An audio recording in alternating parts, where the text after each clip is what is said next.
been thinking, and some of you have been asking me, when are we going to get back to normal?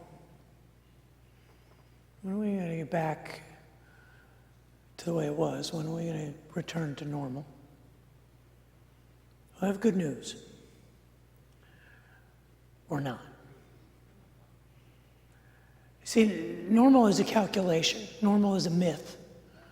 Normal is a statistic that basically just takes all of the past evidence and says, how long have these things happened? What have been the factors? And it averages out and it says, right here in the middle, that's normal. It's the mean, it's the average. That means that half the time it's more and half the time it's less. Normal is a construct. Now I know we like normal. We prefer normal because normal is predictable, it's reliable, it's safe. Normal is easy, it's comfortable. We like normal.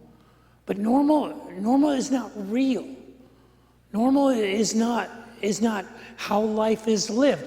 Life is lived as an unpredictable, improvisational, unexpected series of events that we have to navigate through every day. When we wake up at the beginning of the day, we hope for a normal day. But what does that even mean?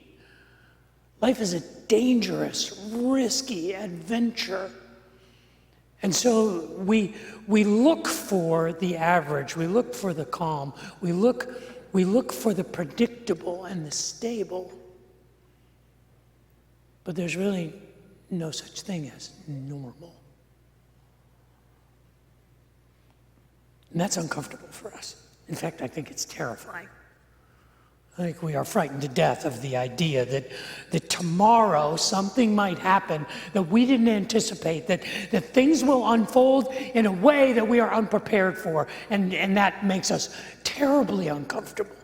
And it creates anxiety and fear in us. So how do we navigate in that? I mean, if 2020 has taught us anything, it has taught us that you won't see it coming. So how do we do it?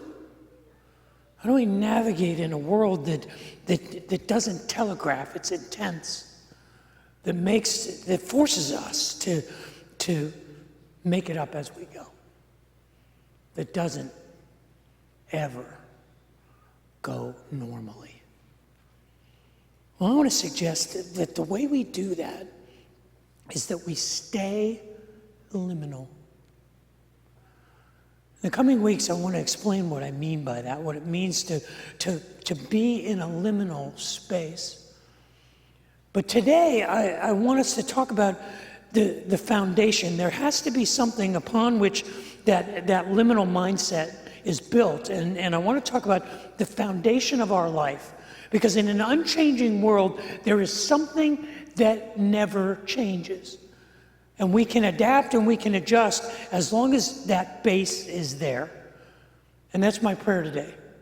My prayer today is that we would have the opportunity to remind ourselves, not of what is normal, not of what is ordinary, but what is extraordinary. Because we were never called, we were never fashioned, we were never invited into this life to live ordinary lives. We are here to live extraordinary lives. And to do that today, we're going to need to listen to the advice of a crazy person. And I know you're thinking, well, I already am. I'm listening to you, Dave. Well, thank you. I appreciate that because there are two types of crazy. There's the real crazy, and it has to do with bats and guano, and there's that kind of crazy.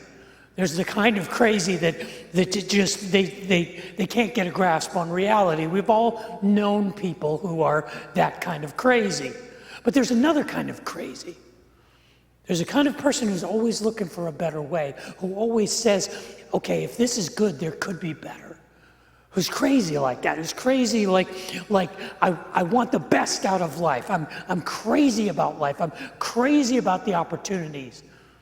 And I like to imagine that Austin, in our city of Austin, there's both kinds. I think we all know that. We know there's some of the real whack job crazy people running around, but Austin is also populated with as many of the good crazy kind of people as I've ever seen. And I lived in San Francisco. Austin is a city. Here's how I perceive Austin. Austin is a city of second chances. We lived in Dallas for 25 years, and I promise you, every native Texan that we knew that lived in Dallas said, someday, I'm moving to the hill country. I'm getting out of the Dallas scene. I've heard people in Houston. I've heard people in Amarillo. I've heard people down in the valley. Anybody who spends any time in Texas knows that God lives in the hill country. And people say, well, that's crazy, but it's true. And the reality is that idea that we live in a city of second chances is a beautiful thing. I meet people all the time who move here after their businesses fail, after their marriages fail, after they graduate from college and they're like, I don't know what I'm going to do. I might as well live in Austin. I'm convinced that's why Elon Musk is building a factory here, because he realizes this town is full of crazy people. The kind of people who are crazy with that idea that there's something more. That I don't have to live an ordinary life. I can live an extraordinary life. I like to think on our best days that Riverbend is Austin's church. Because we are a church of second chances. We are a church of the great do-over. We are a church that says you can begin again. It's our DNA. It's how we were founded. We are a church that invites in the bruised, the battered, the broken, and the bored, and we celebrate it. Because we know that God is a God of second chances, and we celebrate that. And I like to imagine that Riverbend is called to be Austin's church. In a city of second chances, this is a church for people who need to begin again. But we're not the only church that is that way.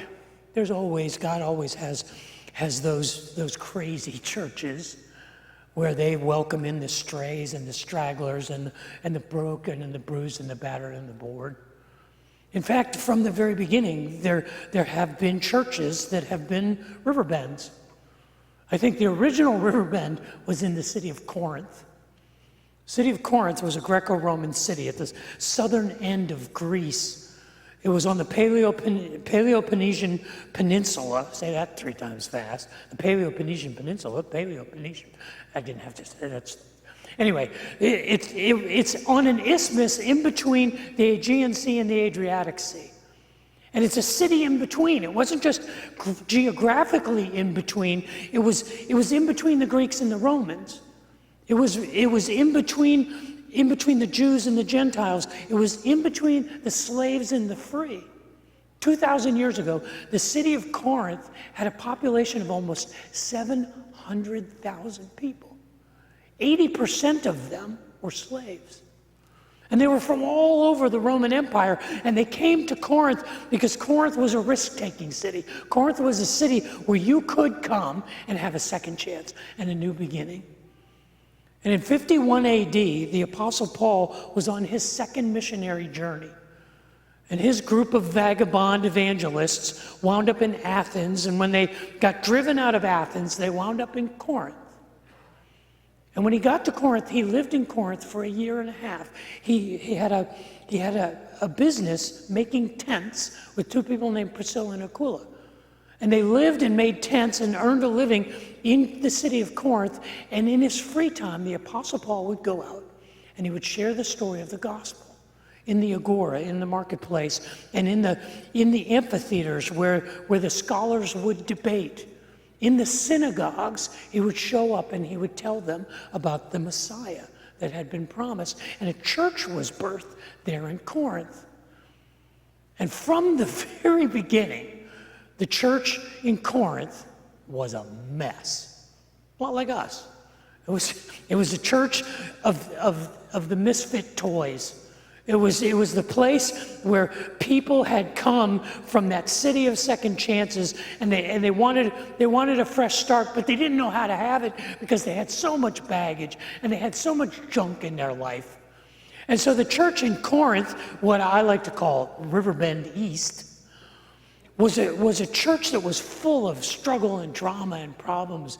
And the Apostle Paul wrote 2 letters, 1st and 2nd Riverbend. Look them up, they're in your Bible. They're called 1st and 2nd Corinthians, but really I like to think of them as 1st and 2nd Riverbend. And about 3 months before he returned to visit the church in Corinth, he was up in northern Greece and preparing to come down to see them, and he wrote them a letter. And by that time, the church had kind of had started to push itself apart, to get schizophrenic and cliquish. And everyone was saying, Paul doesn't know what he's doing. Paul is a crazy person. And in the second letter, in 2nd Riverbend, what we have as the 5th chapter, down about the 13th verse, the Apostle Paul says this. He says, you see I'm crazy? Well, thank God for that. Because if it seems that I am crazy, seems that we are crazy, it is to bring God glory. God gets all the credit. You call me crazy, I thank God for that. And then he said, but if we make any sense at all, if we're doing anything right, it's for you. It's for you. And then he says something astonishing. He says basically that it is the love of Christ that compels us, that controls us. The King James calls it, the love of Christ constrains us. The word is a compound. It's suneko. Suneko is the prefix sun means with, and echo means to be with. And the word evolved in the Greek language to mean to embrace, to hold on to be with someone, not as in, okay, we're with each other in the same space. No, to be with someone. I am with you. I am with you. And the love of Christ is suneko, is with us. And this makes us totally transformed. What he says next there in 2nd Riverbend chapter 5 is super theological. He goes into a theological explanation of what it means to have the love of Christ, suneko, with us. And he gets theological because what he does is he begins to describe how God loves us. It's kind of like David Copperfield, you know, the magician, showing you how he saws the woman in half, or showing you how he palms the card, or showing you how he makes the tiger disappear. It's Paul's theological way of saying, this is how God does it. But he doesn't just say this is how God does it. He says, this is why the love of Christ stands with us. This is why it is. And the explanation he gives is what theologians call soteriological. He gives a soteriological argument. Now, that's a $5 word that I went to school for 12 years to be able to say, I know what that means, and you don't. But the reality is, I went to school for 12 years, undergraduate and graduate school, to study theology, and soteriology never made sense to me until my 6-year-old daughter taught me about it.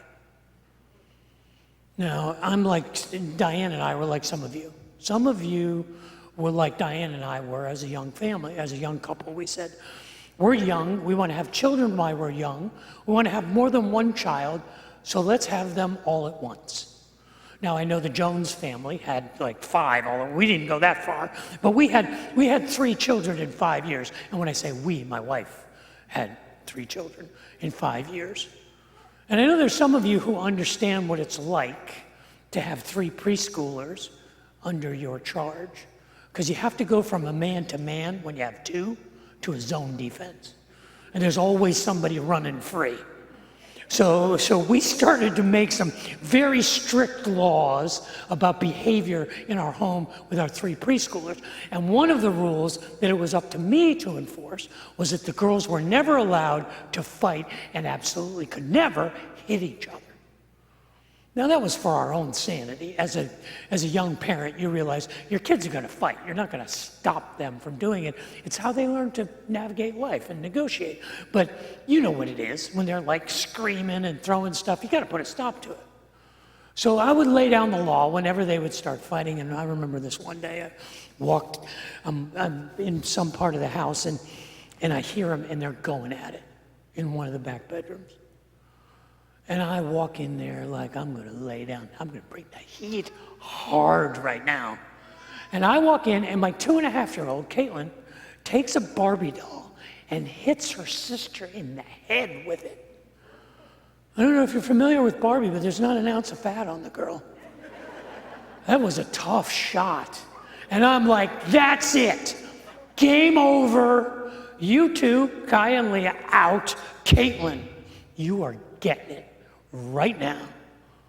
And we believed in corporal punishment. I mean, you can call us on the carpet for that, but this was an offense for which she was going to be punished. And so I'm about to have my little dad talk with my 2.5-year-old. And I'm getting ready to just kind of lay the law down on her when my 6-year-old, Kaya, walks in and gets soteriological on me. You know what she said? She walked in and she said, Dad, I'll take her punishment. Punish me. She was the one who got hit in the head with the Barbie. I thought for a moment maybe she was concussed or something. But the reality is, what she was showing me in that moment was the truth about substitutionary atonement, the truth about soteriology. You ever have one of those moments with your kids? One of those moments where it's usually hilarious.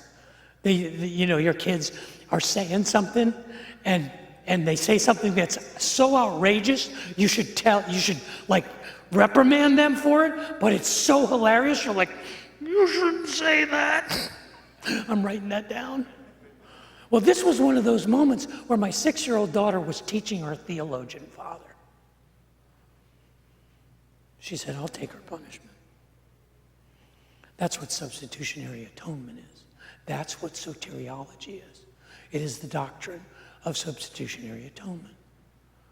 And the Apostle Paul says, the love of Christ compels us. And here's the reason he says, why? Since we believe that Christ died for all, we also believe that we have all died to our old life. He died for everyone. He took everyone's punishment.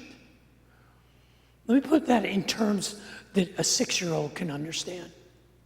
You're worth dying for. You are worth dying for. I am worth dying for. And that reality, that truth, is a game changer. In a world that makes us no promises, a world that pulls the rug out from us, a world that is constantly changing and betraying us, a world that doesn't allow us to find normal, you and I are priceless. We are worth dying for. But there's a second aspect to the doctrine of soteriology. And it's not just that we are worth dying for. It's what Paul describes in the rest of that verse, in the rest of verse 15. He says, so those who receive his new life will no longer live for themselves. Instead, they will live for Christ, who died and was raised for them. You see, you're not only worth dying for, you're worth living for. You're not only worth dying for, you're worth living through. That our hope is not just some future thing that we hope we get through this life and we can get to the glory of heaven. No, right here and now, Christ is living through us. We are worth dying for, and we are worth living for. In a world that is constantly changing without our permission. I don't know about you, but tragedy never calls me and goes, hey, tomorrow, would it be okay if I gave you cancer?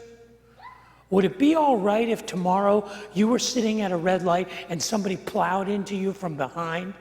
Would it be okay if tomorrow your family fell apart and you had all kinds of drama or you lost your job? Now, I don't know about you, but I never get a heads up on that. Now, there are times when I should read the tea leaves and I should see it coming, but who of us does that? The world changes without asking our permission. It hits us over the head and we never see it coming. And what the doctrine of soteriology and what the love of Christ tells us is that in those moments, your life is worth living. You are here for a purpose. You are here. You have a mission. You have a mission. And he summarizes that mission back down in verse 16. He says, so we have stopped evaluating others from a human point of view. Because we are worth dying for, and because our lives are worth living, I look at everyone differently. And my life is simply here to make others' lives better. It is my mission. It is my purpose. It is my raison d'etre.